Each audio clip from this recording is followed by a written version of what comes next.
Christophe Breuil de l'université d'Orsay, est un éminent spécialiste du domaine très technique des groupes et représentations dans les théories péadiques, c'est son titre.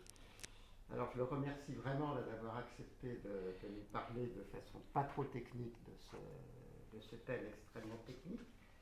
Alors Christophe Breuil est médaille d'argent du CNRS, prix Jacques Herbron et prix d'Argelos. Et en 2001, il a complété avec deux collègues, enfin Fred Diamond et Brian Conrad, le théorème de Weiss-Taylor de 93-95, enfin, et a démontré que toutes les courbes elliptiques définies sur Q, et pas seulement les semi-simples, étaient modulaires, un grand résultat. Et puis ensuite, il a développé, à partir de calculs difficiles, assez longs, je crois, la version péadique du programme de Langlands, et je crois que c'est un peu de ça que vous allez nous parler ce soir. Vers la fin, vers la fin. En tout cas, merci vraiment beaucoup, et je suis désolé que les collègues soient en retard. Enfin, je pense qu'ils pourront prendre quand même votre exposé un petit peu en marche. Merci beaucoup, je remercie. Merci beaucoup à M. Jean Petitot pour l'invitation. Merci d'être là. Alors, donc, je vais faire un exposé de maths, parce que je ne suis pas philosophe, donc je ne vais certainement pas m'amuser à faire la philosophie, mais il est très pédagogique. Bon, alors on va voir ce que ça va donner. Et n'hésitez pas à m'arrêter. D'accord, si je ne finis pas mon exposé, ce n'est pas très grave. Tout ça, c'est de discuter. Donc, je vais fixer P un nombre premier. Et comme vous savez, on dispose du corps QP des nombres péadiques.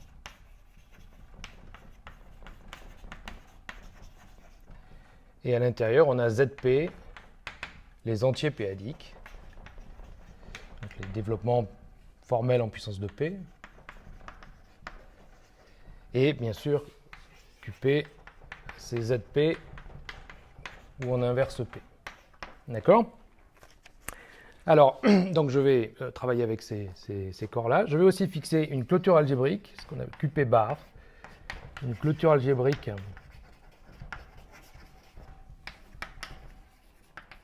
de QP. Donc on rajoute à QP toutes les racines des polynômes à coefficient dans QP. D'accord ? Donc comme ça, on a un gros corps.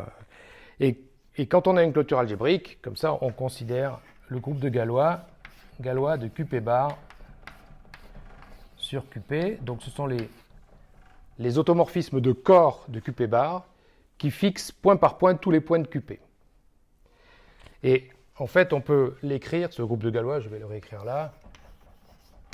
Quand on prend un automorphisme et qu'on le restreint à toutes les extensions finies de QP, de dimension finie sur QP, donc on a une application comme ça par restriction, Galois de K sur QP. Et comme on prend tous les cas pour l'inclusion, finalement on a comme ça une application qui est un isomorphisme dans la limite projective des groupes de Galois K sur QP, où K parcourt les extensions galoisiennes de dimension finie de QP. Et K est galoisienne.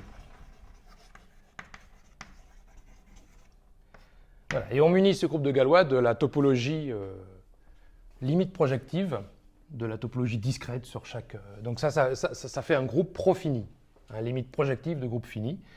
Donc c'est un groupe profini. Bon, c'est pas très important, sans groupe profini.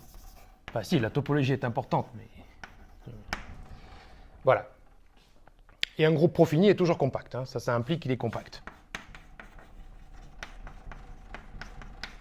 Bon. Voilà. Alors, le plan de mon exposé, au petit 1, je vais parler un petit peu de théorie du corps de classe. Alors, sans rentrer, c'est là où il y aura peut-être un peu de technique, mais vraiment pas beaucoup. Et puis, dites-moi s'il y a quelque chose qui n'est pas clair. Théorie du corps de classe pour Galois de QP bar sur QP.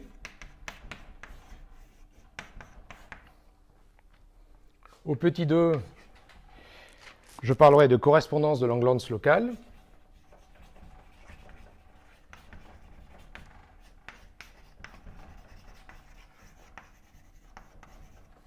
Locale. Alors ce sera bien sûr juste une esquisse, hein, parce que... Et au petit 3, si j'ai le temps, hein, je parlerai de considérations plus péadiques, qui sont plus sur lesquelles moi et d'autres on travaille actuellement, vers une correspondance locale péadique. Bon, on verra ce que j'arriverai à faire. Alors, je commence donc par petit 1. Péadique, ça veut dire essentiellement que les représentations vont dans des vectoriels ou des C'est ça. espaces péadiques. Péadique, c'est ça. Donc, ça va être clair dans mon exposé, ça va être assez vite d'ailleurs, ce distinguo va apparaître. Donc je vais commencer par le petit 1. Alors je vais juste vous dire bon, quelques énoncés simples, sans preuve, mais en essayant de vous les faire sentir pour la théorie du corps de classe de Galois de QP-bar sur QP. Donc c'est une théorie où il n'y a plus rien à faire maintenant, depuis longtemps. Ça date des années 30 avec Émile Artin, Teiji Takagi. Alors, si G, d'abord j'ai besoin d'une petite notion, si G est un groupe profini, un groupe quelconque, un groupe topologique marcherait, mais en particulier s'il est profini, alors on définit G ab par définition, donc c'est une définition, c'est le quotient de G par l'adhérence, bon, il faut faire un peu attention aux topologies, mais par l'adhérence du sous-groupe engendré par les commutateurs. Alors les commutateurs, ce sont les éléments de la forme G1, G2, G1-1, G2-1. Donc par définition, c'est un groupe commutatif. Donc on a une flèche comme ça, surjective, c'est un groupe commutatif, et par construction,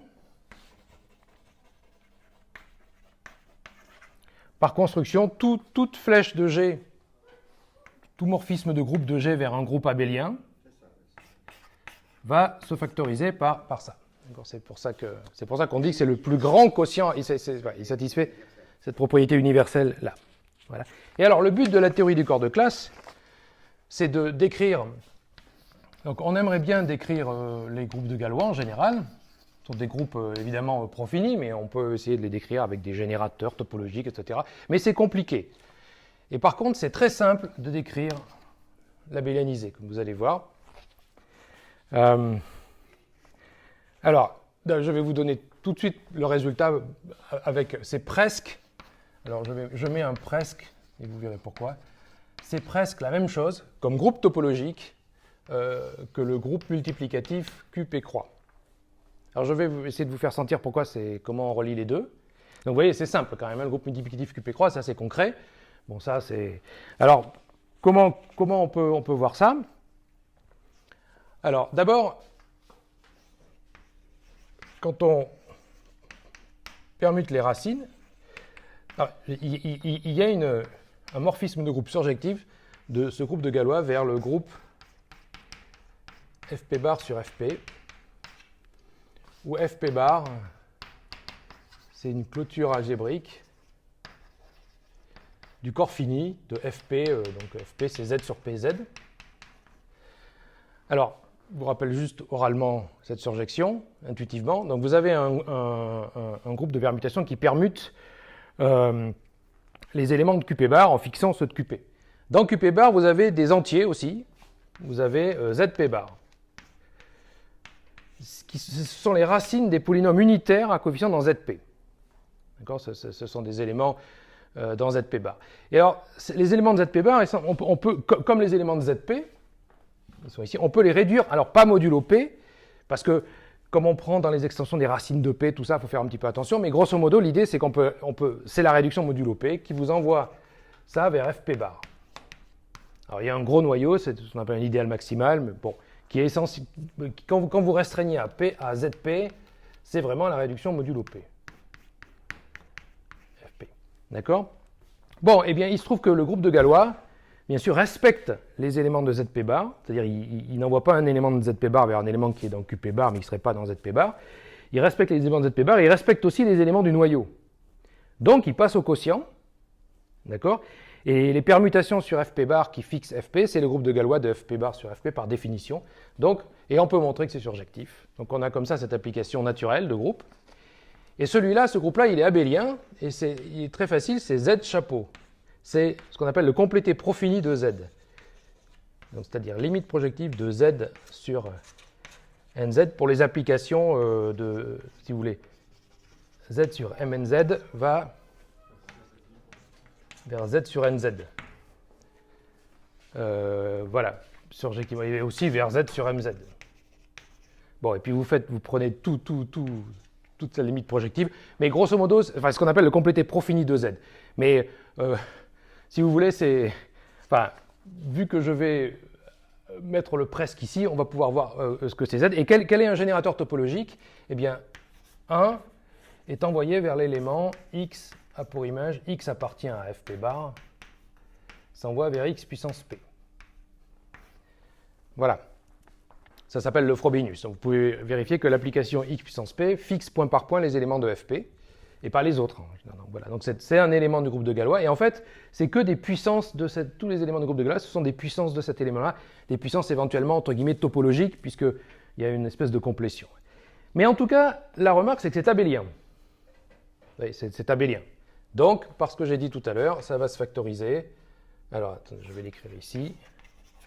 Ça va donc se factoriser par ce quotient abélien dont la théorie du corps de classe local, que cherche à décrire la théorie du corps de classe local. D'accord? Bon, donc ça fait une flèche de Galois de QP bar sur QP ab vers Z chapeau. Alors je voudrais donner une deuxième flèche vers un deuxième groupe abélien qui est différent de celui-là.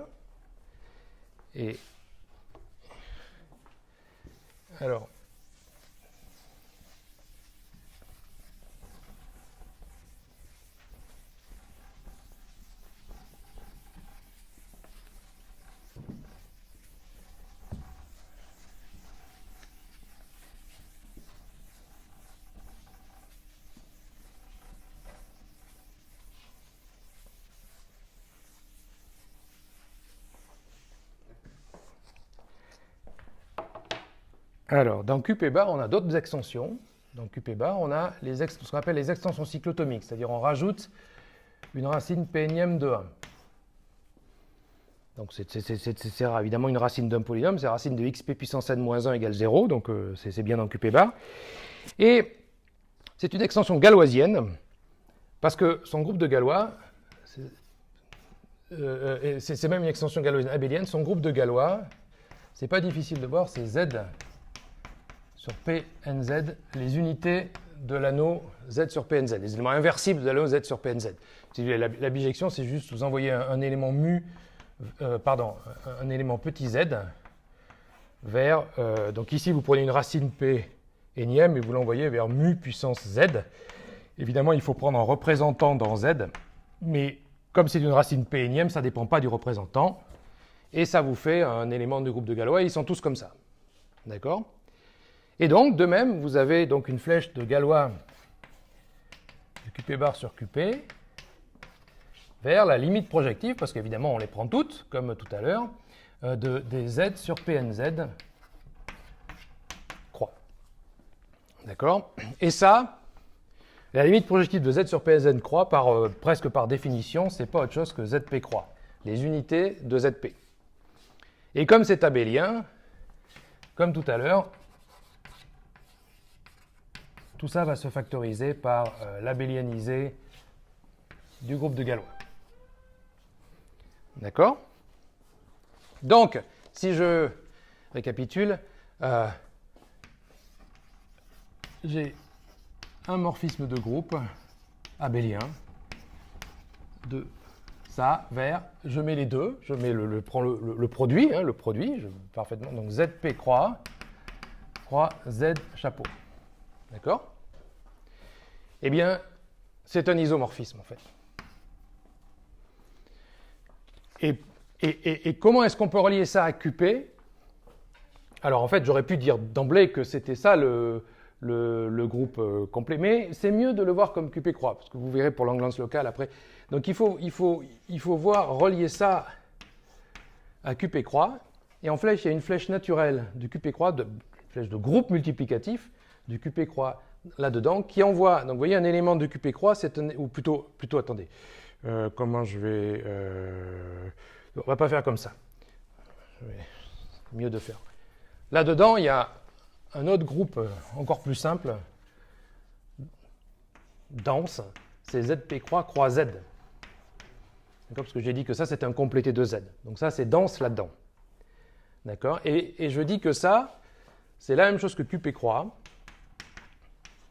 simplement en envoyant ZI vers l'élément ZP puissance I. C'est un isomorphisme. Vous voyez? Donc finalement, on peut voir QP croix, on peut envoyer QP croix dans l'abélianisé de QP. Ce n'est pas tout à fait un isomorphisme, mais c'est un morphisme de groupe multiple, c'est un morphisme de groupe abélien et dont l'image est dense pour la topologie Profini là-dessus. Et ça s'appelle la loi de réciprocité. Ça a un nom tellement c'est important en théorie du corps de classe. Voilà. Ça s'appelle la loi de réciprocité. Voilà, et alors, donc on peut aller un petit peu plus loin, si vous voulez, si on veut un isomorphisme, l'abélianisé, c'est le complété profini de QP croix. Enfin bon, ça va.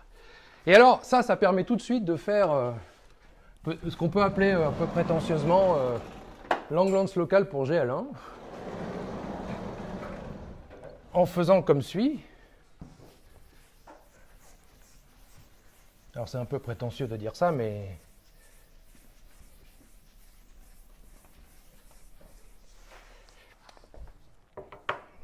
Alors, mais pour la suite, ce sera important. Je vais fixer E. E, ça va être un corps topologique. Pour l'instant, quelconque. Je donnerai après les exemples importants. Et donc, à tout caractère, donc, si non, pour l'instant, rien. Non, ce que je vais dire, ça va venir dans les exemples très vite. Et si je prends un caractère, on considère un caractère, c'est-à-dire un morphisme de groupe de Galois de Q bar sur QP, continu, à valeur dans GL1 de E, qui est la même chose que les unités de E. Donc c'est continu. Puisqu'il y a une topologie. Il y a une topologie ici, c'est Profini. Ici, il y a une topologie parce que j'ai pris un corps topologique, donc je demande soit continu. Et c'est important dans les exemples. Eh bien, vous voyez tout de suite qu'il lui correspond, entre guillemets, un caractère. Un caractère, c'est une représentation de dimension 1, si vous, mais ça dépend de la terminologie pour le caractère. Il lui correspond un caractère continu de QP croix dans E croix, simplement en composant avec la loi de réciprocité qui est là-haut, qui est bien sûr continue. Tout ça, c'est des isomorphismes continus. Donc, on a QP croix ici qui s'envoie, ici, et on compose. Pof, pof. Ça, voilà. Bon, excusez-moi pour le... et voilà. Et ça fait donc une représentation de QP croix à valeur dans GL1 de E. Donc ça, c'est de manière un peu prétentieuse, ça c'est l'angulance locale pour GL1. Et ça marche, comme essentiellement on ne change pas l'espace, ça marche pour n'importe quoi. D'accord? Alors, je vais vous donner 3 exemples où vous verrez que la topologie de E est importante et ce sera important pour la suite. Alors,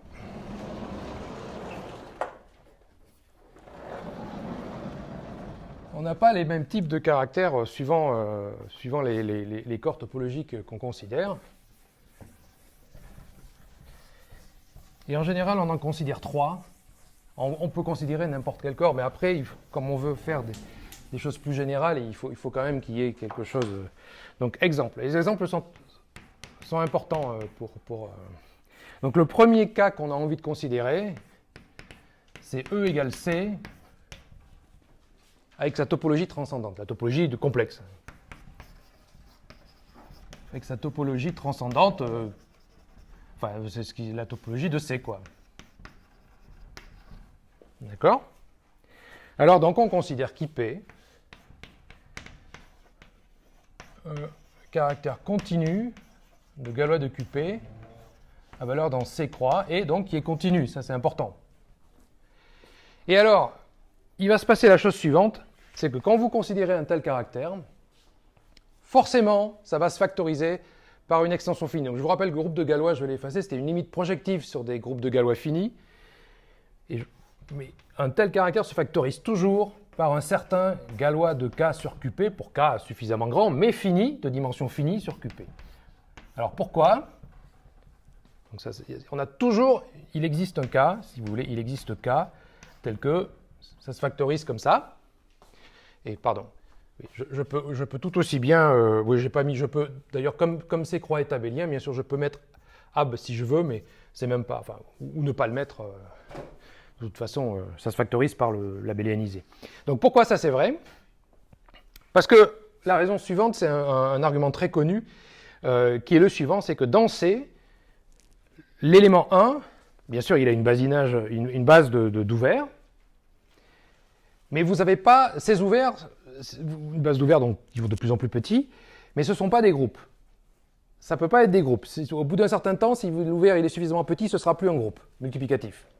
Alors qu'ici, l'élément 1, l'élément neutre va vers 1, l'élément neutre, lui, il admet une base de voisinage ouvert qui sont des groupes, aussi petits soient-ils. Et ce problème qui fait que les topologies sont très différentes, si vous regardez d'un peu près ce que ça veut dire, cette histoire de base de voisinage ouvert, ça vous force, les topologies ne se mélangent pas, si vous voulez. Ça force le truc le plus grossier possible, à savoir ça se factorise par un truc fini.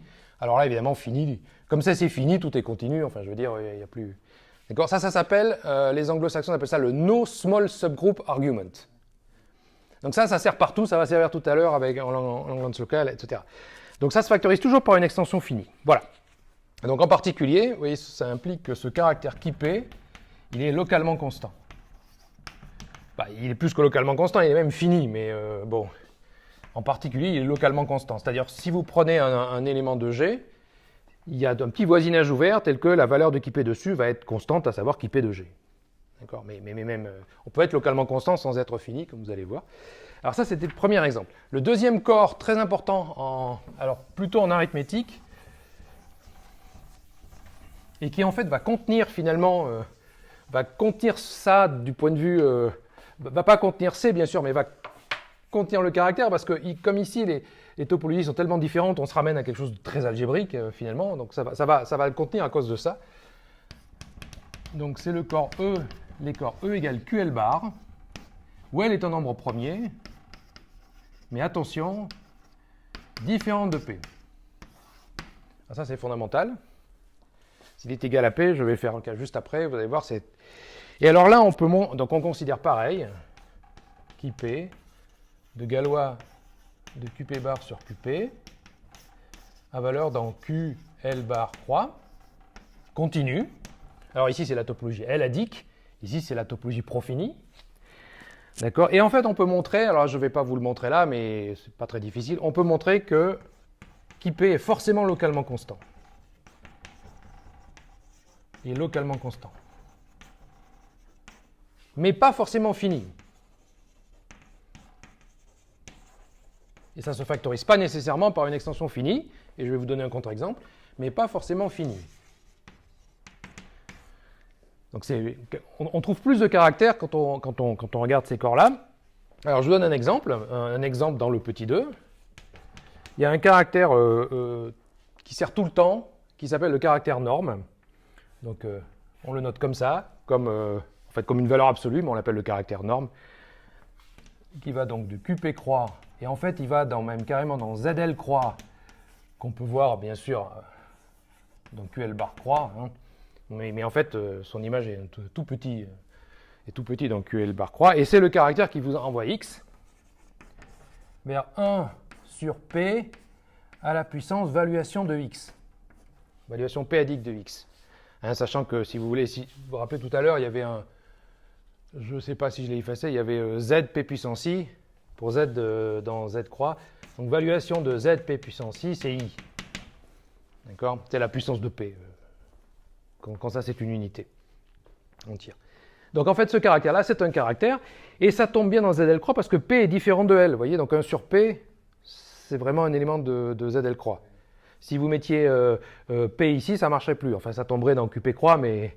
Et surtout, ça s'étend par continuité au groupe de Galois, par la loi de réciprocité. Parce que P est différent de L. Alors je vais peut-être s'étend par continuité, je vais juste s'étend par continuité.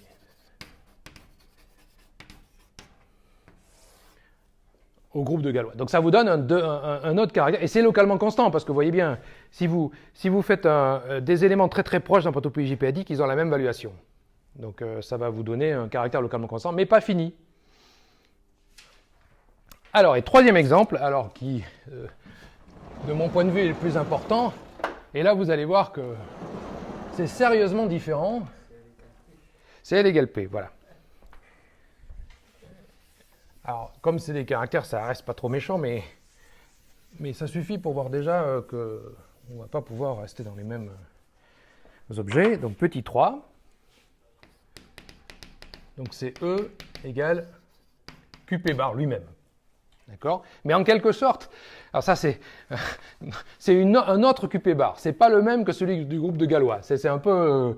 c'est celui des coefficients. Ce n'est pas celui du groupe de Galois. Donc, on devrait lui donner un autre nom, normalement. Mais bien sûr, il y a quand même un plongement, il y a un isomorphisme de l'un envers l'autre. C'est tous les deux le même corps à isomorphisme près. Mais philosophiquement, je ne sais pas si c'est le bon endroit pour dire ça, mais c'est un corps, il y a le corps du groupe de Galois et le corps des coefficients. Et c'est vraiment deux choses différentes, parce que par exemple, le corps des coefficients, comme vous voyez, on peut le changer. Là, c'est juste une coïncidence qu'on prend le même. Alors là, vous pouvez voir que d'abord, c'est complètement faux que un caractère, en général, qui P égale de QP bar sur QP à valeur d'un QP bar croix continu n'est pas localement constant en général. N'est pas forcément localement constant. Et je vais vous donner un exemple. Alors voilà un caractère. Alors il faut. Oui, voilà un caractère. Donc je vais faire en prolongé par continuité. Je vais utiliser la loi de réciprocité pour le définir d'abord sur QP croix et puis vous dire que ça se prolonge par continuité au groupe de Galois.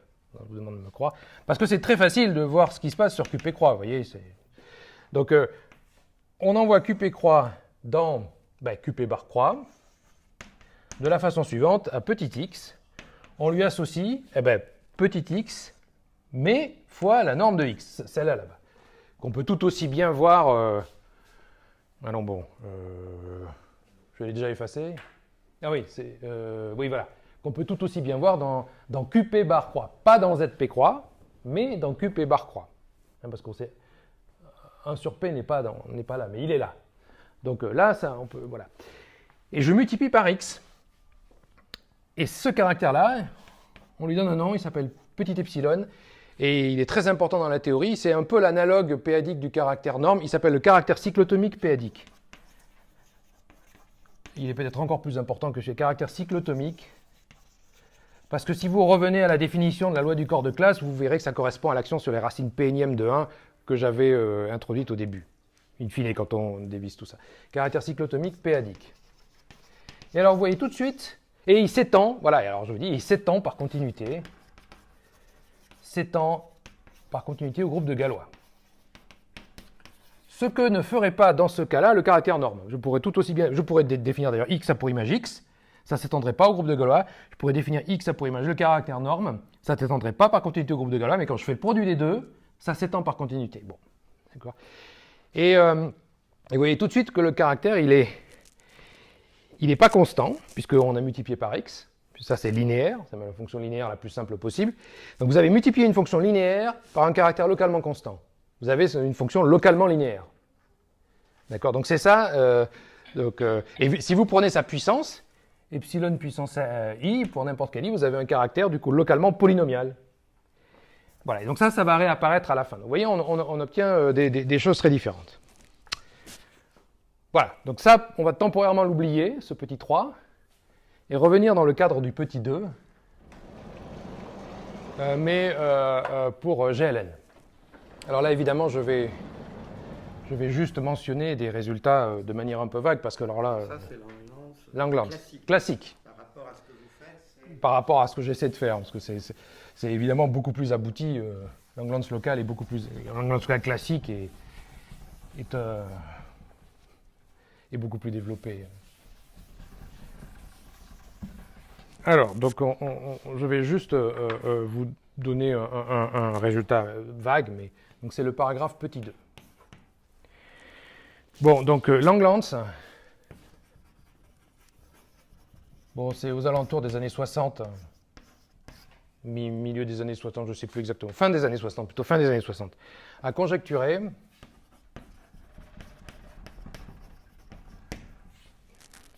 qu'on pouvait étendre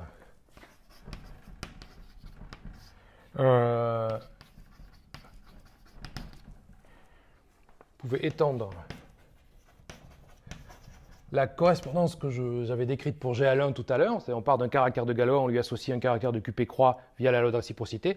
Il a conjecturé qu'on pouvait étendre cette correspondance à GLN de QP. Je vais donner un énoncé pour préciser ça. Enfin, si vous voulez, on passe de GL1 à GLN. Hein, de GL1 à GLN de QP. Pour le corps des coefficients, donc encore une fois, je vais donner un énoncé un peu plus précis. Pour E égale, soit C, soit QL bar, avec L différent de P. Pas pour E égale QP bar. Donc vous verrez, d'ailleurs, à la fin, les choses sont nettement... c'est pas du tout pareil. Donc il a conjecturé ça. Alors voilà ce qu'il a... Voilà un énoncé un peu vague, mais pour vous faire une idée du type de résultat, d'ailleurs, qui maintenant c'est pas du tout... C'est un théorème maintenant. Alors, d'abord, j'ai besoin d'une définition. Donc vous vous rappelez que dans ce cas-là, les caractères... Vu comme caractère de QP-croix, était toujours localement constant. Hein. Même comme caractère de Galois d'ailleurs. À chaque fois, on tombait sur des choses localement constantes. Donc du coup, ça motive la définition suivante, et ça va être pareil pour GLN. On va avoir des choses localement constantes, où la topologie finalement n'est pas si importante que ça, parce que c'est localement constant. Donc définition, une représentation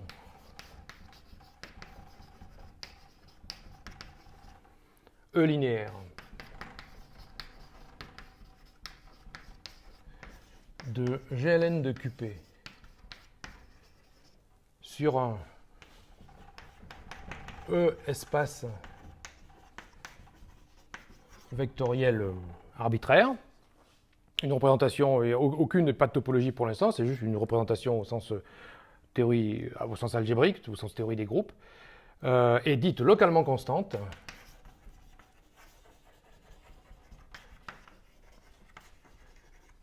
Alors on dit aussi lisse. Une terminologie un peu bizarre, mais c'est usité, donc il faut savoir que ça veut dire la même chose que localement constant. Si, pour tout V appartient à grand V, mon espace vectoriel grand V, les fonctions orbites de GLN de QP dans V qui a G associe GV, donc je fais agir mon groupe G sur mon vecteur V de ma représentation, sont localement constantes, comme fonction sur le groupe.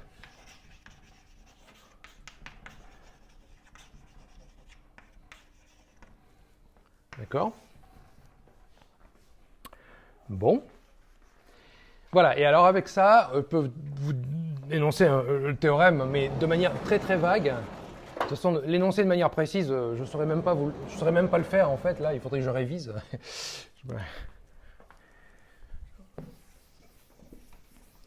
Mais je vais donner un exemple après qui va vous montrer le genre d'objets sur lesquels on tombe, et cet exemple va utiliser le corps de classe de la première partie. Donc théorème. Alors c'est un théorème qui a été démontré la même année par Guy Ignard, mon collègue à Orsay, puis par Harris Taylor, par des méthodes différentes. Bon, et c'est 1998. Alors depuis, il y a eu d'autres preuves, etc. Bon, je mentionne les 2 premières preuves. Elles se sont suivies à quelques semaines d'intervalle, hein, avec des méthodes très différentes. Et c'était amusant parce que Harris et Taylor ont été les premiers, avec des méthodes très sophistiquées, mais ils démontraient un peu plus, en fait. Et Guy Ignard, quelques semaines après, il y a eu un déclic psychologique, tout était en place, et puis tout d'un coup, il a trouvé sa preuve. Comme quoi, je ne sais pas si la psychologie joue, il aurait très bien pu la trouver, il n'y avait absolument pas besoin d'outils supplémentaires, il n'utilisait absolument pas ce qu'il sait, etc. Donc la preuve, elle était quelque part, et pouf, le fait que d'autres l'aient démontré, ça a débloqué, c'était assez amusant. Enfin, moi, je l'ai discuté avec lui à la période entre deux, là, entre cette preuve et la sienne, et il était assez tendu. Hein. Qui, connaissant Guy, est assez rare. Bon, donc à toute représentation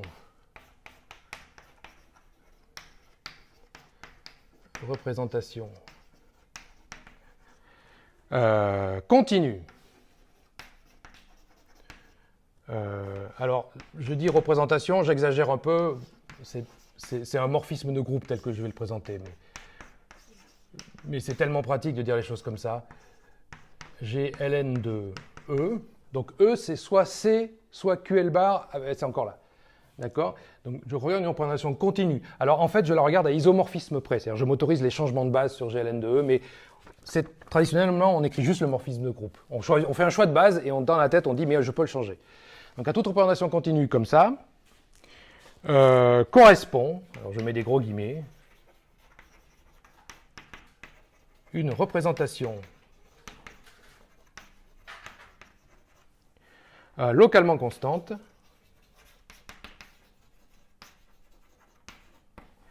de GLNQP, irréductible, pas de sous-espace non nul et strict invariant sous l'action du groupe, irréductible, de GLNQP sur un E-espace vectoriel. Oui, alors je vais supposer n plus grand que 2 ici, hein, parce que sinon ce serait faux. Sur un E espace vectoriel de dimension infinie. Alors sauf dans un cas, pour une représentation où il est de dimension 1 en fait, mais je n'ai pas envie de... Voilà. Donc, en particulier, contrairement au cas n égale 1, c'est plus du tout sur le même espace, vous voyez, puisque là on est en dimension n, et en représentation de dimension n, et puis là on a des représentations de dimension infinie. Donc c'est vraiment autre chose. Mais pourtant on a ça, et je vais vous donner... Alors il y a des tas, cette représentation c'est d'une richesse, on peut la caractériser de manière unique.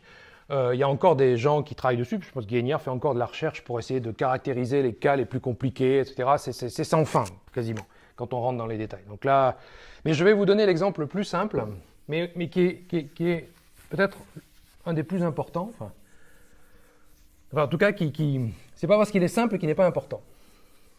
La signification de ce théorème, elle en correspond. Oui, oui. Alors évidemment, je ne peux pas expliquer correspond. Ben, écoute, je ne peux que te donner l'exemple et après dire un peu plus. Ah ben, on n'a rien, on cherche pas à gagner quelque chose, on cherche à relier, si tu veux. Au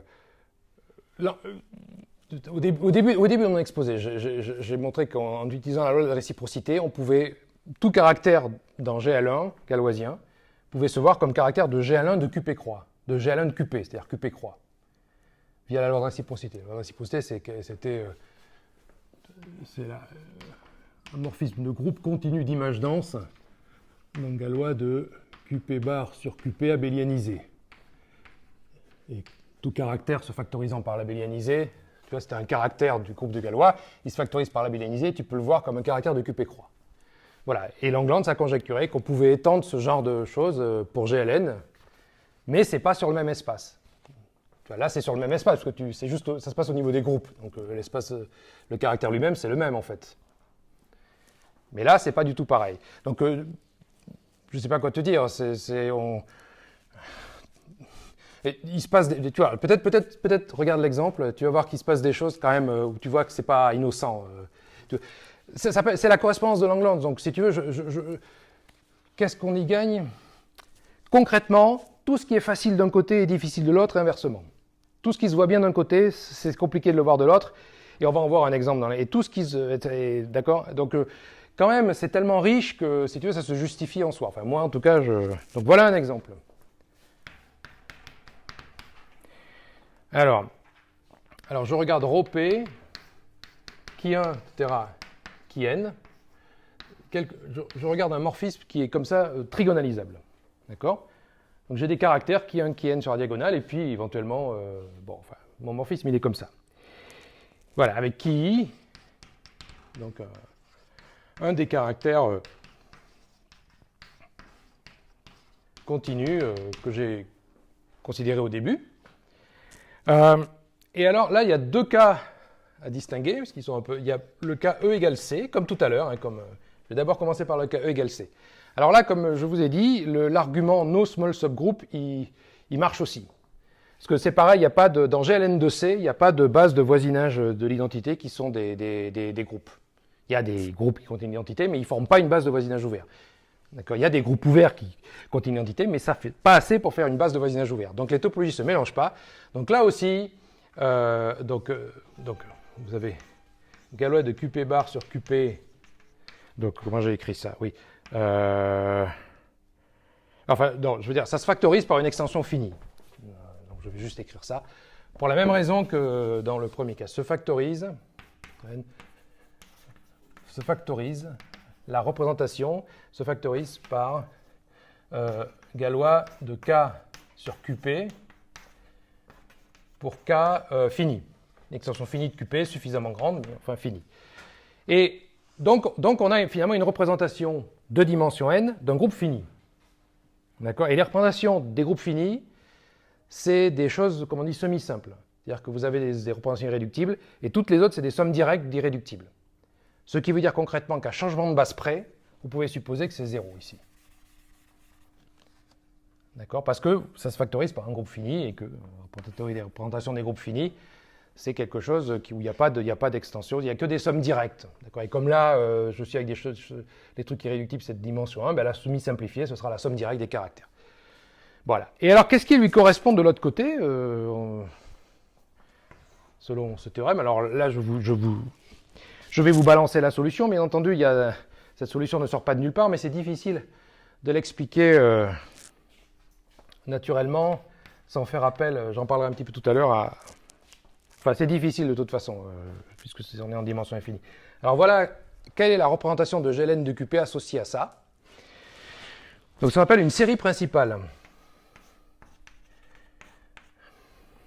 Donc on considère, donc je vais vous écrire traditionnellement la façon dont on l'a... Donc là c'est les matrices triangulaires supérieures à GLN de QP de qui1 norme n-1, tenseur qui2 norme n-2, tenseur, etc., ça décroît, jusqu'à tenseur qui n. Et je vais vous dire ce que c'est, bien sûr. Et là, on met traditionnellement un petit infini, qui traditionnellement veut dire localement constant. Bon, et qu'est-ce que c'est que ça? La définition, la voilà. Ça, c'est la notation. Donc, archi standard. Donc c'est un espace fonctionnel en fait. Donc c'est de dimension infinie, comme je vous ai dit. Donc ça ne va pas être...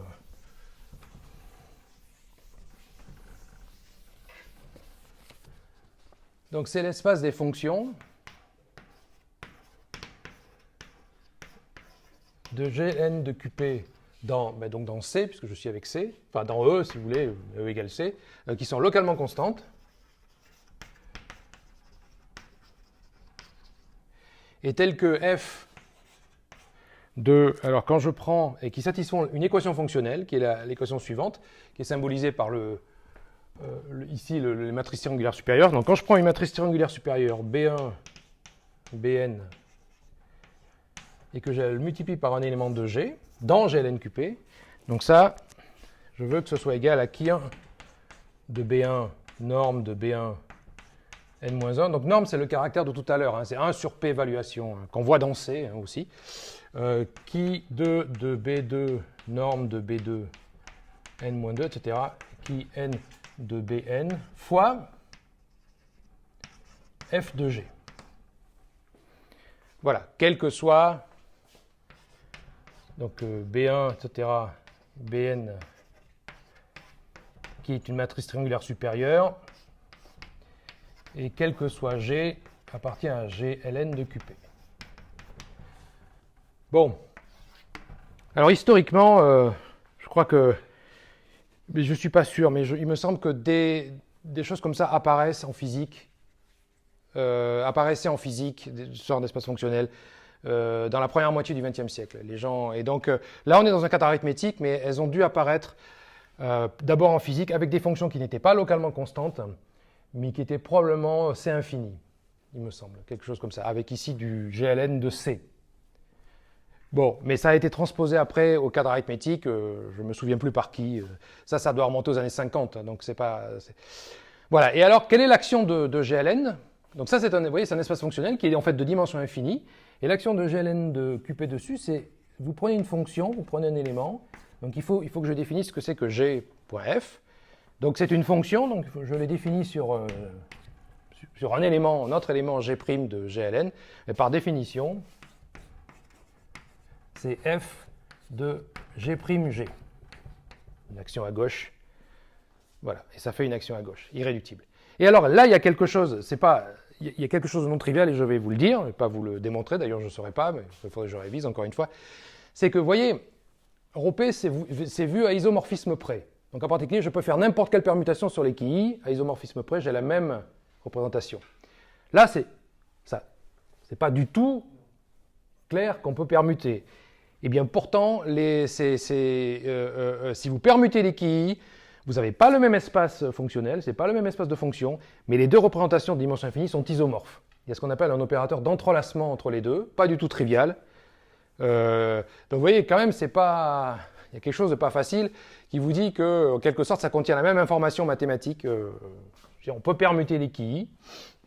Et c'est ça la raison d'ailleurs des caractères normes. Si vous ne mettez pas les caractères normes, vous allez permuter, mais il y aura pour des caractères différents. Vous voulez vraiment les mêmes, il faut mettre cette normalisation étrange. Bon, deuxième exemple, de même nature, mais ce n'est pas avec C, mais c'est avec QL bar. Et parce que là, il se passe un phénomène nouveau. Bon, ce n'est pas très différent, mais il y a un phénomène nouveau, et qui aussi n'est pas évident. Donc, oups. Prendre E, c'est E égale QL bar avec L différent de P. D'accord? Et là, je vais supposer, parce que sinon ce serait un peu compliqué, je vais supposer les QI. Donc je vais prendre le même exemple, mais avec les QI distincts de A2. Sinon, c'est un peu plus compliqué. Vous n'avez pas besoin de prendre cette distinction pour C, mais là, il y en a besoin. Alors, donc, on a un ρp, de cette forme-là. Bon, et là, ce n'est plus vrai que c'est semi-simple, forcément. Comme vous vous rappelez tout à l'heure, le caractère norme était un exemple d'un caractère localement constant qui n'était pas fini. Là, c'est pareil, la représentation générale ne va pas se factoriser par une représentation galoisienne finie, ce qui veut dire que, je vous dis, c'est pas forcément, peut vraiment y avoir à isomorphisme près des vraies matrices triangulaires, mais à isomorphisme près, il n'y a qu'un nombre fini de cas. À isomorphisme près,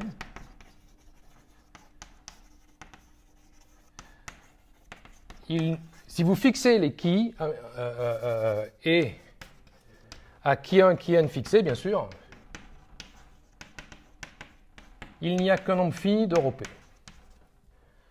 Donc au-dessus, il n'y avait qu'un cas. Il n'y a qu'un nombre fini de ρp.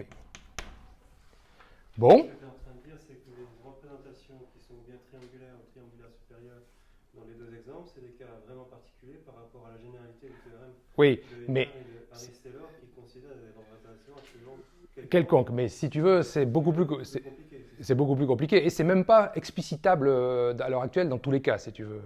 Là, c'est le cas le plus simple. Donc il n'y a même pas de description. Il y a des descriptions. Alors il faut que Harris et Taylor faisaient une théorie globale dont je vais parler juste après brièvement, où il y avait, si tu veux, il y a une liste de propriétés, il y a un cahier des charges, d'accord? Donc il démontrait le cahier des charges. Et il te disait pas à quoi ressemblaient les représentations de l'autre côté. Il te disait, il existe une représentation qui satisfait et ça la détermine de façon unique. D'accord. Et donc dans la Et dans la preuve... associé qui lui correspond, il y aura un cahier des charges similaire, c'est ça? Non, si tu veux, non, c'est le cahier des charges, c'est dans la relation entre les deux. Ah, dans la relation. Oui, pardon. Tu pars de n'importe quelle représentation galoisienne, il lui associe... Tu vois, je dis oralement, il lui correspond une représentation localement constante, comme tu as dit... elle est unique, satisfaisant ceci, tout un tas de propriétés, je ne vais pas dire ici. Et il démontrait que ça existe, en passant par l'homologie, la cohomologie, dont je vais parler un peu après. Et Héniard, lui, avait une preuve plus explicite, mais pas complètement explicite. Alors, je vais un peu oublier les détails, mais c'était plus explicite quand même. Mais à l'heure actuelle, à ma connaissance, il n'y a pas de description explicite de tous les cas, si tu veux. Ah, il y a évidemment des cas plus compliqués que ça qu'on peut décrire explicitement, mais si tu veux, à un moment donné, ça s'arrête, quoi. Ça devient trop... si tu veux écrire les choses explicitement, tu vois... ah non, pour n égale 2, tu dois y arriver. Donc, pour n égale 2, tu dois y arriver. Ouais. Mais déjà, c'est pas facile, hein, en dehors de ce cas. Pour n égale 2, tu y arrives. Mais après, si tu veux, tu vois... Enfin, tu y arrives, mais je ne serais pas capable de te le faire, là. Tu vois, il faudrait vraiment que j'aille... Parce que cela... ces cas, évidemment, là, sont faciles, mais après, il y a des cas où les représentations galoisiennes en particulier sont irréductibles. Donc, et alors là, c'est beaucoup plus compliqué. Ça s'appelle des supercuspidales. Alors, je finis là, quand même, pour dire le phénomène nouveau. Donc, on prend la même chose, exactement la même chose, même espace, donc je ne vais pas l'écrire, de toute façon, j'ai mis E ici, donc on prend exactement le même espace. La seule différence qui se passe, donc ici, la différence, c'est que, comme je vous dis, ça ne se factorise pas par une extension galoisienne finie. Et ici, il y a aussi une différence, c'est qu'en général, l'espace, il n'est pas irréductible, mais il a exactement autant de constituants irréductibles. Si vous voulez, vous comptez les constituants irréductibles de l'espace, là, vous allez trouver exactement le même que ce nombre-là. Et alors, du coup, on peut... Chaque possibilité, il lui correspond à un certain constituant, irréductible, puisque les représentations sont irréductibles, comme je vous ai dit dans le théorème. Les représentations sont irréductibles. Alors, évidemment, il faut savoir lequel, tout ça, mais c'est des choses un peu techniques, je ne vais pas... Mais, enfin, vous voyez, c'est ça qui se passe. Il y en a beaucoup. Non, il y en a un... non, pas tant que ça. Attendez, le pire qui puisse arriver, 2 puissance n.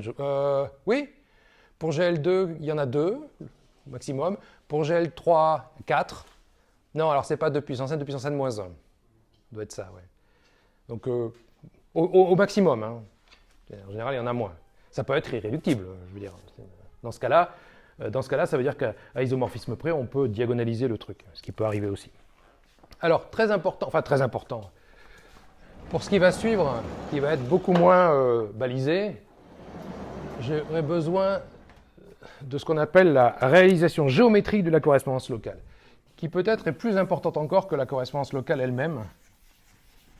Parce que, effectivement, comme c'est un théorème d'existence et d'unicité, en fait, un peu abstrait, on reste un peu sur sa fin. Mais en fait, cette correspondance, elle est réalisée sur des espaces au sens suivant. Alors là, je vais être très vague. Hein. Donc je vais aussi supposer E égale QL bar avec L différent de P. D'accord? Alors, donc je vais juste dire la chose suivante.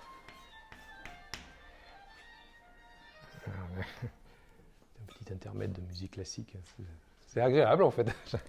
Donc à partir de la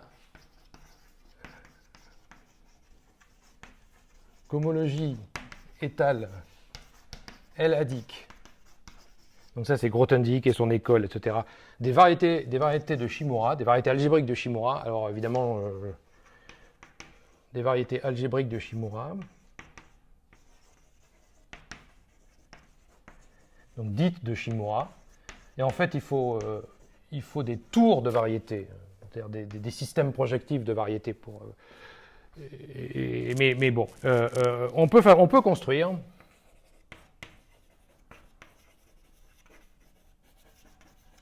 alors en fait plusieurs, mais ils réalisent tous la même correspondance. Donc un QL bar espace vectoriel, un gros QL bar espace vectoriel que je vais appeler H pour homologie, cohomologie plus exactement d'ailleurs, mais juste l'appeler H muni.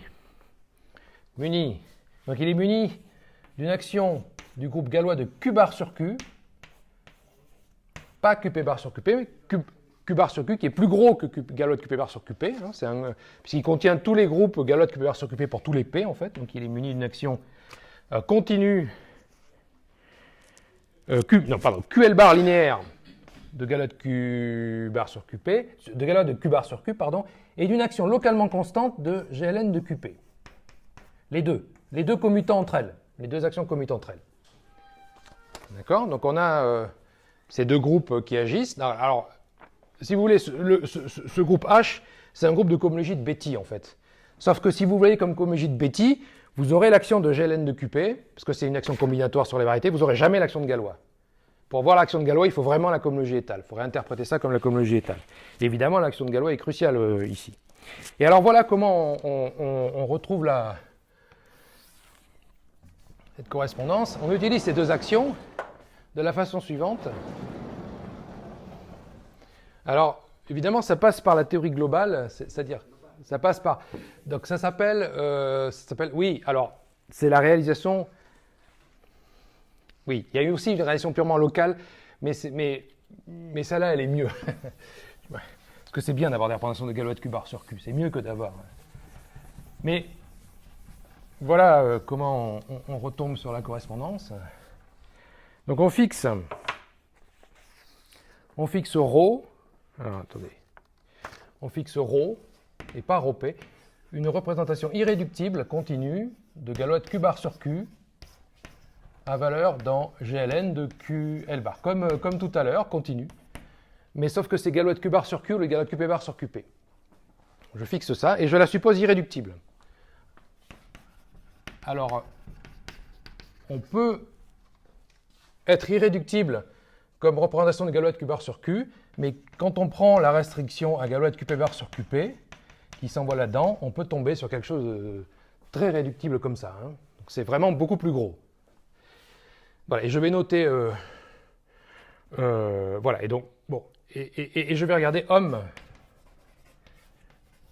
Galois de Q bar sur Q de ρ à valeur dans H. Donc, j'aurai les copies de ρ dans H. Et comme l'action de Galois de Q bar sur Q commute avec celle de GLN de QP, ça, c'est une représentation localement constante de GLN de QP par l'action sur H. Puisque ça commute à Galois de Q bar sur Q, ça va préserver cet espace-là. Eh bien, c'est la représentation πP. Donc ça, c'est un théorème. Bon, c'est essentiellement Harris-Taylor, si vous voulez. Mais bon, et plein d'autres résultats. Donc c'est essentiellement la représentation πP qui correspondant, avec des guillemets, donc, à la restriction de ρ à Galois de QP bar sur QP. Mais ce qu'il y a, c'est que ces groupes H sont fabriqués en prenant la cohomologie étale de variété. Il n'y a absolument pas besoin de savoir qu'il y a la moindre correspondance locale de Langlands ou quoi que ce soit. Je veux dire, on les définit, ils existent.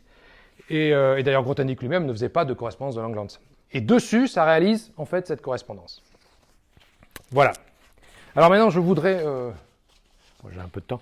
Je voudrais maintenant parler du cas p-adique. Alors là, on aborde des résultats beaucoup moins...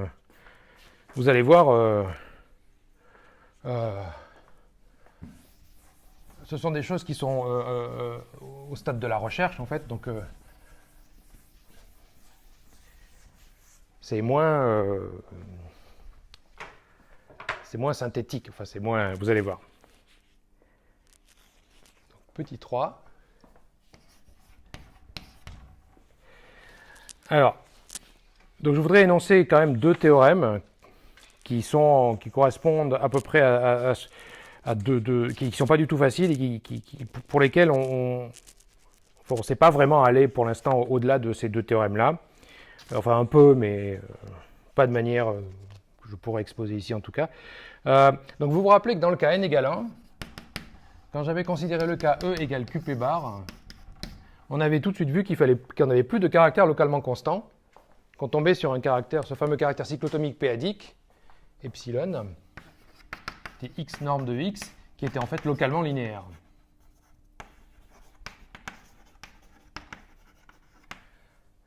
D'accord? Donc ça sous-entend qu'il va plus falloir regarder des représentations localement constantes de GLN de QP sur des espaces de dimension infinie. Donc ça, c'est une première complication côté GLN de QP. Donc côté GLN de QP, il faut des choses plus générales, plus péadiques, plus, si vous voulez, péadiques, sans topologie péadique, que localement constant. Et côté Galois de QP bar sur QP,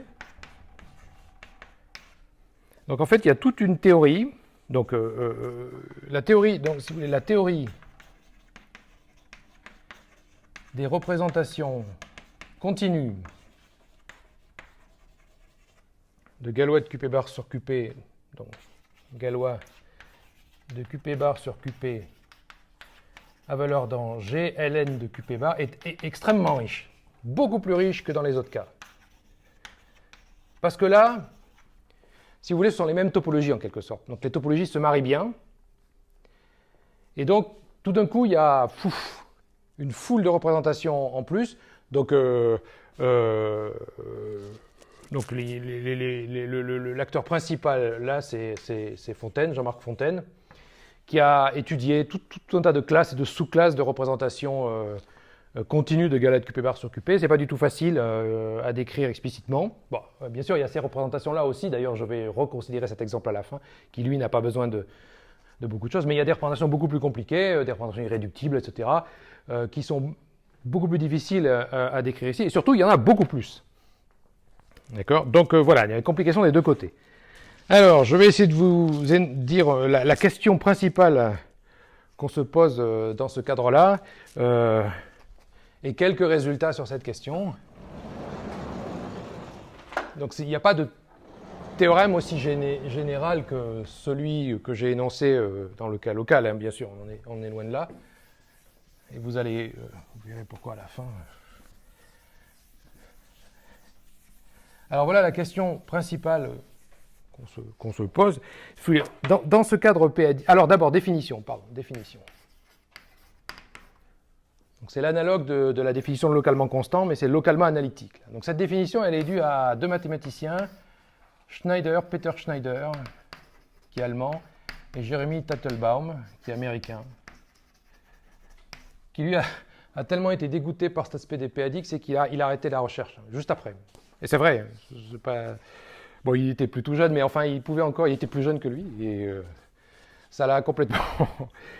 bon, donc, une représentation. Enfin, il a quand même donné cette définition, une représentation localement analytique. De GLN de QP est une représentation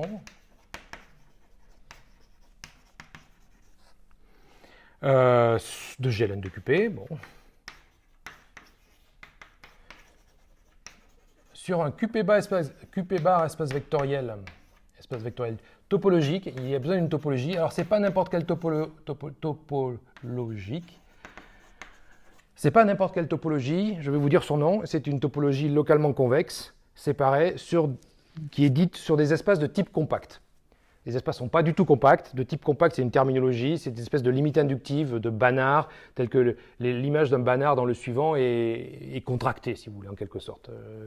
Bon, il se trouve, après, donc c'est pas du tout une définition beaucoup plus compliquée que la définition localement constante, si vous voulez vraiment donner le truc précis. Il y a beaucoup d'analyses fonctionnelles péadiques derrière, inspirées par de l'analyse fonctionnelle sur des espaces de Hilbert, d'ailleurs, beaucoup. Mais il se trouve que cette définition, c'est la bonne. Moi, qu'il est beaucoup pratiqué, je vous confirme. Toutes les représentations, elles sont là. Bon, alors, il faut faire attention quand on a des topologies, parce que c'est plus, il y a des topologies partout, il y a des adhérences partout. C'est plus du tout algébrique. Donc, enfin, voilà. Donc, sur un QP espace topologique d'un certain type, tel que, et on pense en continu. Telles que les fonctions orbites, quel que soit V appartient à V, donc pareil, mon espace topologique s'appelle V, la fonction de gln de Qp dans V, qui envoie G sur GV, est localement analytique. Je vais vous dire ce que ça veut dire intuitivement. Donc on a vu que là-haut c'était localement linéaire, une puissance du caractère cyclotomique c'est localement polynomial. Donc localement analytique, ça veut dire que sur un petit ouvert de G, cette fonction-là, vous pouvez la développer en série entière, dont les variables sont les coordonnées de l'ouvert autour de G, et dont les coefficients sont des éléments de V.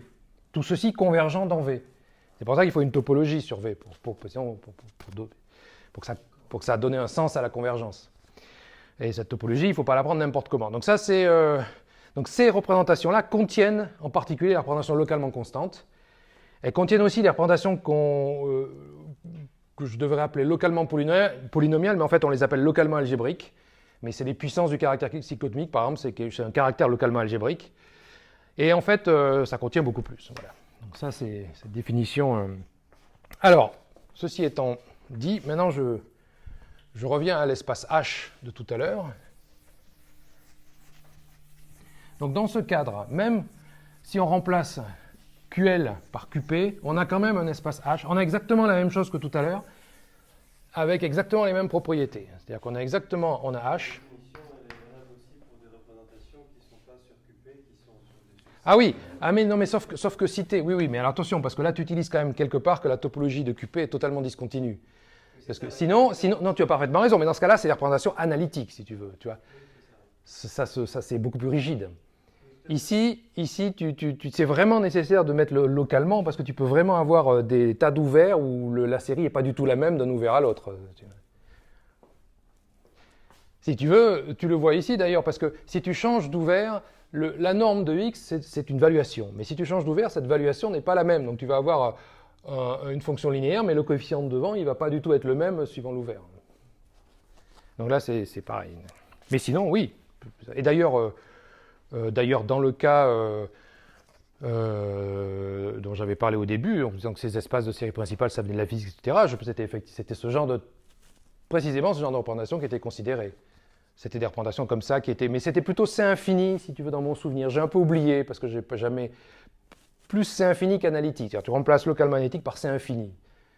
Dans des Hilbert, des choses comme ça. J'ai un peu oublié, je peux te dire, mais enfin, tu as le même genre de... Tu vois. Le p-adique n'a consisté qu'à adapter, finalement, le transcendant à l'arithmétique en essayant de l'adapter intelligemment. Bon. Donc on a exactement le même espace que tout à l'heure, parce que vous vous souvenez qu'on avait dessus une action de Galois-Cubar sur Q et une action de GLN de QP, oui. Mais en fait, ça marche très bien, même si H est un QP bar espace vectoriel. L'action est toujours localement constante. Donc ça ne peut pas être la bonne chose, parce qu'une action localement constante, c'est sûr que ça ne marchera pas. D'accord ? Et alors, ce qui se passe, là, c'est ce que j'appelle la complétion miracle. Enfin, miracle, on ne sait pas encore, mais... Donc, il se trouve que cet espace contient, ce QP bar espace vectoriel contient H0, qui est un ZP bar réseau. Un ZP bar module libre, de rang infini, bien sûr, mais quand vous inversez P, vous retombez sur H. D'accord ? Et alors, donc, quand on fait des topologies p-adiques, il y a quelque chose d'extrêmement naturel à faire, c'est on a tendance toujours à compléter p-adiquement. Tout le temps.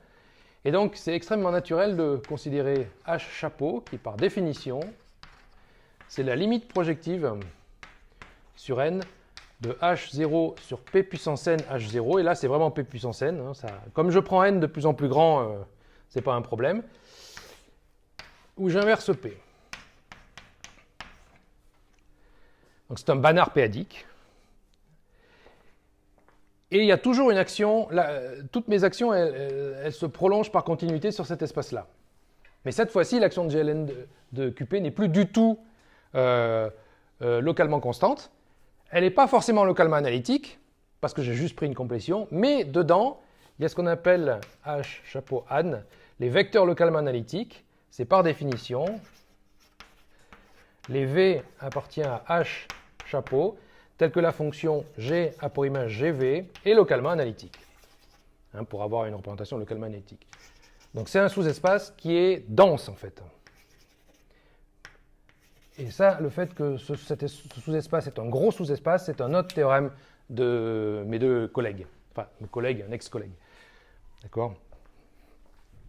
Très beau théorème. Donc c'est un gros sous-espace dedans. Et lui, il est muni aussi d'une action de Galois de Q bar sur Q et d'une action localement analytique de GLN de QP, par construction, j'ai envie de dire. D'accord? Et alors, donc la question qu'on se pose, c'est quelles sont les représentations de GLN de QP portées par cet espace. Donc je vais le poser sous forme de question, et puis je vais vous montrer, revenir et finir avec le cas des séries principales pour que vous voyez bien, c'est complètement différent. Et assez effrayant, on va dire. Le fait de prendre cette complétion p-adique, ça transforme quelque chose sur lequel il n'y avait rien de nouveau dans le cas quand c'était sur QL, en quelque chose de beaucoup plus riche. Et d'ailleurs, pour devancer une question peut-être de Joël, vous pouvez faire la même chose sur QL, vous ne gagnez aucune information. Vous pouvez compléter, vous avez un réseau, vous complétez, c'est la même donnée. Là, c'est beaucoup plus riche, et c'est un mystère en fait. Pourquoi compléter? Moi, je n'ai jamais vraiment compris, je le constate depuis des années. En complétant p-adiquement, il y a une masse d'informations nouvelles, vraiment nouvelles, qu'il n'y a pas sur l'espace pas complété. Je n'ai pas de raison plus profonde que de le constater, quoi. Alors voilà la question qu'on se pose. Je pourrais mettre conjecture, mais disons... Bon, allez, je vais mettre conjecture avec des gros guillemets. Bon, c'est vague, hein, mais... Donc soit, c'est la même chose que tout à l'heure, soit ρ de Galois de Q bar sur Q a valeur dans GLN du QP bar, qui est continu, irréductible, comme tout à l'heure, Galois de Q bar sur Q, hein, irréductible. D'accord? Et je regarde homme Galois de Q bar sur Q, de ρ à valeur dans H, dans les vecteurs, dans cette représentation localement analytique, et je suppose que c'est non nul. Évidemment, je prends n'importe quoi, ça va être nul, mais je suppose que c'est non nul. Donc, dessus, j'ai une action de GLN de QP qui en fait une représentation localement analytique de GLN QP, hein, par construction, j'ai envie de dire. Et alors, donc, la conjecture, c'est que cette représentation, on va l'appeler pi-p-an, définition, eh bien, c'est que pi-p-an, on ne sait pas la caractériser de manière unique pour l'instant. Pas comme dans le cadre de la correspondance locale, il y a le cahier des charges, là, c'est tellement... D'abord, elle n'est pas irréductible en général, alors que dans l'autre cas, elles étaient irréductibles. Donc quand vous avez des représentations qui ne sont pas irréductibles, ça devient difficile à caractériser. Hein. Mais elle existe, et il y a des cas où on sait la comprendre. Donc la conjecture pi-p ne dépend que de ρ restreint à Galois de QP bar sur QP, et détermine ρ restreint à... Enfin, la conjecture, c'est que ça ne dépend et ça ne contient mathématiquement que la donnée de la restriction de ρ à Galois de QP bar sur QP. Et détermine ρ restreint à Galois de QP bar sur QP. Mais cette représentation restreinte à Galois de QP bar sur QP, elle est beaucoup plus riche, hein, que dans le cas LADIC aussi. Hein. Donc voilà, donc c'est ça. Alors je vais vous donner le cas des... Alors d'abord, ce truc-là est un théorème pour GL2. Ça, je peux l'énoncer. Donc ça a pris 10 ans, entre 2000 et 2010. Là, on retrouve caractéristique de l'analyticité en général, le local détermine le global. Alors le global, ça s'appelle, effectivement, ça s'appelle un résultat de compatibilité locale globale en même temps. Sauf que on le fait en même temps. Dans le cas local, on n'a pas besoin de ça parce qu'il y a un cahier des charges qui vous permet de dire de manière unique quelle est la représentation. On n'a pas un tel cahier des charges dans ce cadre-là. On constate que chaque fois qu'on analyse ces représentations-là, tout ce qu'on y trouve ne dépend que de la représentation galoisienne en P. Mais ce n'est pas du tout facile. Je veux dire, c'est beaucoup plus compliqué que dans l'autre cas. Et on n'a pas de cahier des charges. Et une des raisons pour lesquelles on n'a pas de cahier des charges, c'est que ces représentations-là peuvent avoir de multitudes de constituants. Et il y a une certaine combinaison qui apparaît, et pas une autre, Et on n'a pas de façon de caractériser ça de manière unique pour l'instant. Dans l'autre cas, je rappelle, les représentations localement constantes étaient irréductibles. Donc, alors, je énonce 2 théorèmes, et puis je m'arrêterai là. Alors, le premier théorème, il est dû... Alors, j'avais fait les premiers cas dans les années 2000, et puis le théorème général est dû à Kolmez, et bon, Kolmez vous connaissez, et Emerton. Emerton, qui est un mathématicien australien, il doit dater... Bon, c'est aux alentours de 2010, enfin ça a pris 10 ans, mais disons, à 2010 tout était là. Donc la conjecture est vraie.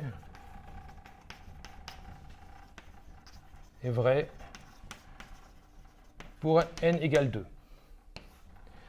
Donc ces représentations-là, elles caractérisent complètement la représentation galoisienne et contiennent la même information mathématique. Et c'est pareil, hein, on ne décrit pas explicitement qu'est-ce que c'est que pi p n, hein, sauf dans des cas particuliers. Et en dehors du cas n égale 2, c'est pour l'instant ouvert et beaucoup plus difficile. Et je vais illustrer cette difficulté en revenant au cas des séries principales et en terminant avec ça. Alors, exemple, et même je vais prendre ρp, le cas le plus simple possible, qui 1, qui n, 0, 0. On ne peut pas faire le cas le plus simple normalement. Parce que, je ne vous ai pas dit, mais si vous mettez un étoile ici, même à qui fixé, alors là pour le coup, il y a une infinité de cas. Hein, c'est pas comme tout à l'heure où vous vous rappelez, à qui fixé, il y en avait soit un seul, soit un nombre fini de cas isomorphisme près. Là, il y en a une infinité. Mais bon, donc du coup, on commence par garder le plus simple, celui-là. Donc où les qui donc sont des caractères continus, galois de qp bar sur qp, à valeur dans qp bar croix. Donc par exemple, on peut avoir qui le caractère p-adique cyclotomique epsilon. Hein, il fait partie de... Alors, on a un premier candidat, je vais vous dire les choses telles qu'elles se sont passées historiquement. On a évidemment envie de considérer la série principale de tout à l'heure, mais de la modifier pour la rendre localement analytique. Et il y a un candidat tout à fait évident, avec ce que j'ai dit, qui est le candidat suivant. Alors d'abord, comme je vous dis, il faut remplacer le caractère norme. Le caractère norme qui existe sur qp croix, comme je dis, ne s'étend plus par continuité au groupe de... Oui, donc il ne s'étend plus par continuité au galois de qp bar sur qp, mais il faut le remplacer. Son rôle est joué par ce fameux caractère cyclotomique p-adique. Donc l'idée, c'est de prendre la même série principale et remplacer caractère norme par epsilon. Et donc ça donne la chose suivante. Ça donne l'induite.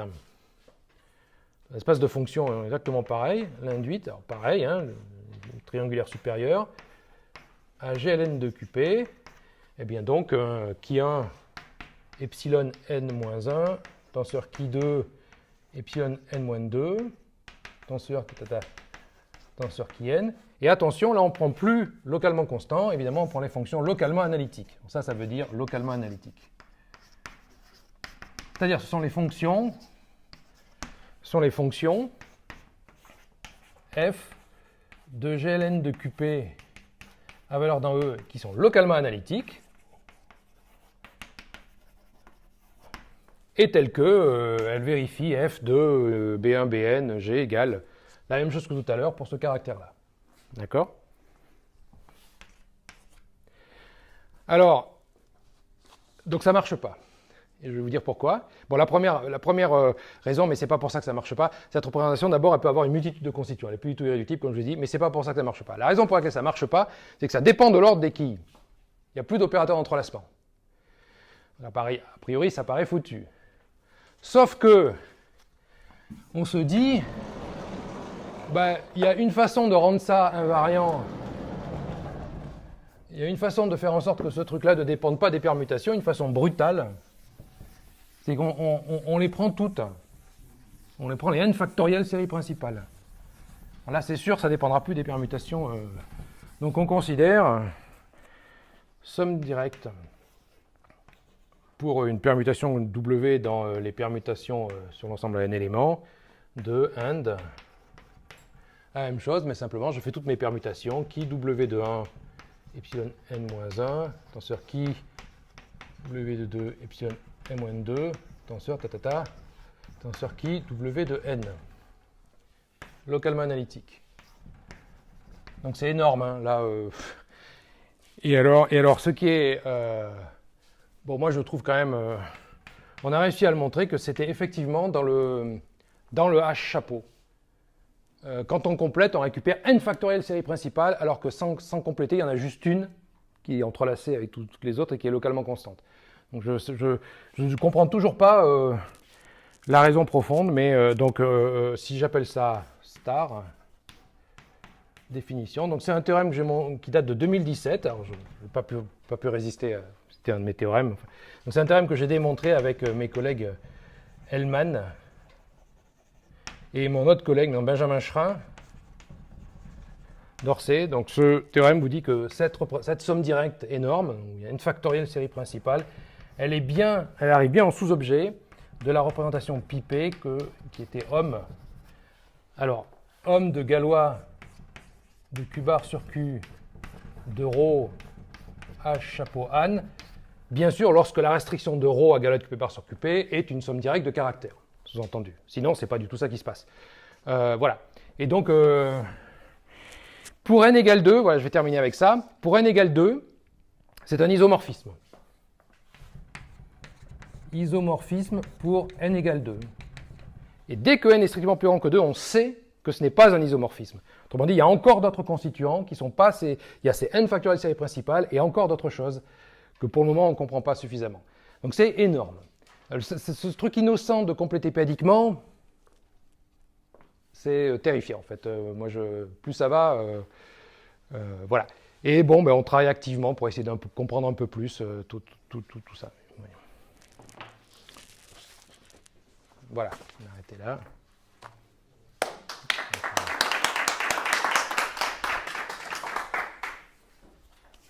Merci beaucoup. À propos de l'espace fonctionnel, là, j'ai regardé un peu vos derniers articles, et c'est des représentations dans des banards. Alors, il y a les deux, il y a aussi les banards. Oui. Mais les banards, un mot là-dessus ? Oui, alors la raison pour laquelle j'ai considéré ici des représentations localement analytiques, c'est parce que les représentations localement analytiques contiennent les représentations localement constantes, et que comme je voulais parler de Langlands local classique, c'était avec des trucs localement constants. Donc comme ça, tout est bien, ça contient bien. Si j'avais parlé des représentations continues, c'est un autre type de représentation. Donc c'est une théorie très différente en fait. Il y a vraiment les deux en parallèle. Donc la représentation continue ici, c'est le H chapeau. Vous ne prenez pas les vecteurs localement analytiques, vous gardez le banard, mais il est encore plus mystérieux. Alors voilà, H chapeau, donc c'est banard péadique, et on peut banard. Et bien sûr, on n'est pas obligé de prendre les vecteurs localement analytiques. On peut parfaitement considérer effectivement homme galois de Q bar sur Q de ρ à valeur dans le gros banard péadique. C'est une représentation continue de GLN de QP. Juste de la continuité, là. Il y a un banard péadique, il n'y a pas de... La topologie est très simple. Mais c'est encore plus mystérieux, parce que c'est beaucoup plus rigide, en quelque sorte. Alors, l'injection de H bar des vecteurs localement analytiques avec cette topologie dont j'ai parlé d'espace de type compact, machin, dans H chapeau, elle est continue, mais ce n'est pas du tout la topologie induite. Une topologie beaucoup plus fine ici. Et du coup, il y a beaucoup plus de constituants localement analytiques dans les représentations, alors qu'il y en a beaucoup moins dans les banards. Par exemple, du point de vue banard, si vous prenez cette série principale et si vous remplacez ça par continu, elle est topologiquement irréductible. Du point de vue des vecteurs localement analytiques, vous mettez localement analytique, elle a plein de constituants et c'est même très compliqué parce qu'elle a la même structure que les modules de Verma. Et les modules de Verma, si vous avez vaguement entendu parler, il y a des trucs qui s'appellent les multiplicités de Kazhdan-Lusztig dedans, des choses très compliquées. On voit, quand on prend continu, ça devient irréductible. Mais alors pourquoi on fait des représentations localement analytiques ? C'est-à-dire, en dehors du fait qu'on veut que ça généralise des représentations localement constantes, eh bien comme il y a plein de constituants, on arrive plus facilement à les attraper. Alors que le banard, c'est tout ou rien, quoi, grosso modo. C'est pour ça que... Alors pour GL2, dans le théorème que j'ai cité, j'avais commencé, puis Kolmez et Emerton, en fait, je vous ai cité que la version localement analytique, mais il y a aussi la version banard tout a été démontré. Et on passe de l'un à l'autre, on passe du banard au localement analytique en prenant les vecteurs localement analytiques, c'est-à-dire les vecteurs dont les fonctions orbites sont localement analytiques, et on passe, alors là j'en ai pas parlé, mais si vous prenez la bonne représentation localement analytique, eh bien en fait il se trouve, et ça il faut le démontrer, c'est un théorème, enfin ça c'est un théorème de Kolmez et d'Ospinescu, Là aussi, c'est pareil, j'avais vu un premier cas, mais ils ont fait le cas général, j'étais incapable de faire. Il y a un réseau canonique dessus. Si vous voulez, il y a un complété universel, en quelque sorte, qui vous redonne le banard. Il y a une façon de retrouver le banard par un procédé de complétion qui est un peu analogue, si vous voulez, au passage à H-bar. Il faut trouver un réseau et compléter. Et il faut montrer qu'il y a en quelque sorte, il n'y a qu'un seul réseau dessus. C'est invariant sous le groupe, bien sûr. Et ça, c'est pas du tout facile. Donc il y a une façon de retrouver le banard, etc. Alors, voilà. Alors, pour GLN, mais pour GL2QP, c'est, tout en étant plus compliqué que le cas Lagrange local, c'est quand même beaucoup plus simple que GLN2QP. Hein. Par exemple, comme je vous dis, pour n égale 2, vous avez juste les deux séries principales, il n'y a pas autre chose. Pour GL3, pour GL4, on sait, et il y a des raisons pour ça, hein, enfin, c'est pas juste quand même, on sait qu'il y a d'autres constituants qui apparaissent, localement analytiques. Donc, on se doute qu'il y a aussi d'autres constituants du point de vue des banards, mais alors ceux-là, on n'y a même pas accès, quoi. Bon, enfin, moi, j'y ai pas accès. Et donc, vous avez aussi les n, dans le banard, là, dans ce cas-là, vous avez les n factorielles, séries principales continues, qui sont là aussi. Vous arrivez à peu près à noter que quand vous allez complexifier votre situation, la complexité ne va pas perturber votre... Non, elle améliore. Merci, bonne question, merci de la poser. Si je m'étais limité, alors évidemment j'ai pris un exemple trop simple pour être significatif, mais dans le cas de GL2, où tout a été démontré, d'ailleurs c'est comme ça que j'avais commencé, on le voit bien, si je m'étais limité à l'espace H de départ, je prends ma représentation ρ et je considère homme, je peux aussi faire ça, comme je l'ai dit d'ailleurs, je peux aussi considérer homme de ρ à valeur dans H. Je ne complète pas, rien. Du coup, c'est une représentation de GLN2QP qui est localement constante. Alors, ce qu'on peut montrer, c'est qu'elle est déterminée par la restriction de ρ au groupe de Galois de QPR sur QP, mais l'inverse est faux. La représentation galoisienne est trop riche. On perd de l'information du côté GLN2QP si on fait ça. Bon, si vous n'avez jamais entendu parler de filtration de Hodge, on perd la filtration de Hodge, qui est une donnée cruciale péadiquement. Quand on complète, on la retrouve. Donc là, on retrouve toute la représentation galoisienne. Donc ça, c'est mieux. Sauf que, en fait, c'est tellement différent du côté gallois, mine de rien, que pour GLN, c'est trop riche pour l'instant pour qu'on arrive à... Mais on est sûr que si on ne complète pas, ça va pas. Ça va juste vous redonner une forme de Langlands local qui, dans ce cas-là, est trop pauvre parce que vous êtes avec des représentations péadiques d'un groupe péadique, donc il y en a plein, c'est très riche, et Langlands local ne peut pas vous redonner l'information galloisienne.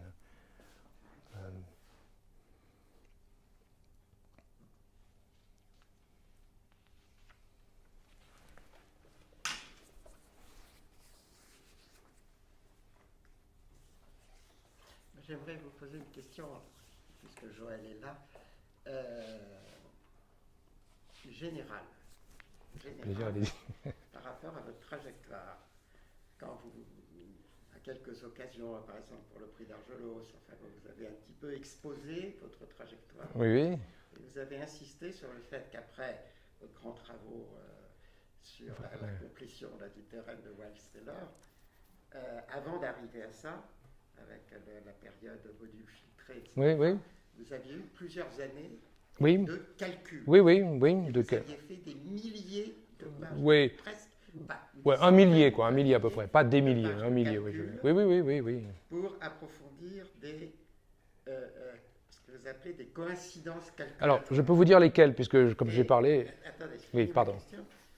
Joël insiste souvent sur le fait que dans les approches trop structurales, enfin, et trop abstraites des mathématiques, souvent on laisse un petit peu de côté l'importance des vrais calculs, enfin, des calculs compliqués qui font apparaître de nouvelles structures. Alors, je ne sais pas si... Dire un mot là, oui, sur votre je vais le dire. D'abord, je suis pas...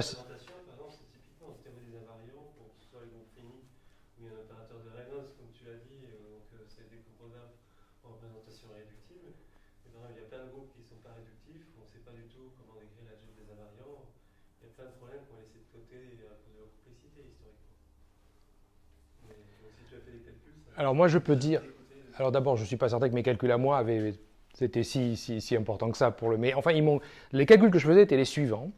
D'accord, donc je partais d'une représentation de dimension 2 de Galois de QP bar sur QP, introduite par Fontaine, qu'on appelait cristalline, et j'avais étudié avant, notamment à propos des courbes elliptiques, etc., et les schémas en groupe, etc., je savais que la réduction modulo P de ces représentations, parce que du côté galois, il y a aussi des réseaux qu'on peut réduire modulo P, qu'on a des représentations de Galois de QP bar sur QP en caractéristique P, dimension 2.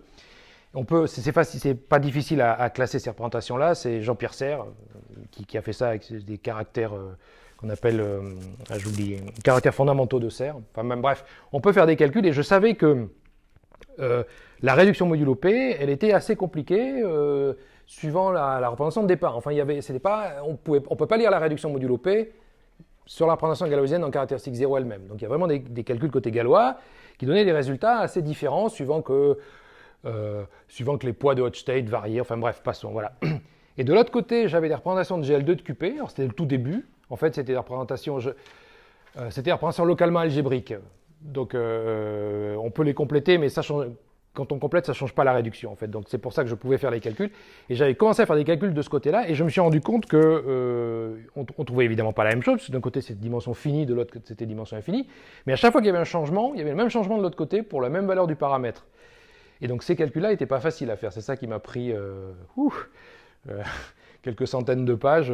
Parce qu'une fois qu'on a trouvé une coïncidence calculatoire, on a envie d'en chercher une deuxième, et puis une troisième, et puis alors on est motivé, puis une quatrième, et puis quand on en a trouvé 10, là... donc voilà, c'est ça qui s'était passé. Et donc derrière, ça aboutit, si vous voulez, à ça. Ah, c'était en préparation Oui, parce qu'il y a aussi une version modulo P. Il y a une compatibilité à la réduction modulo P des deux côtés, si tu veux. Et en fait, c'est un théorème de Laurent Berger, en fait. Je ne l'ai pas cité parce que là, je n'ai pas parlé du modulo P. Mais le fait que ce soit compatible au modulo P des deux côtés, c'est Laurent Berger qui a démontré ça.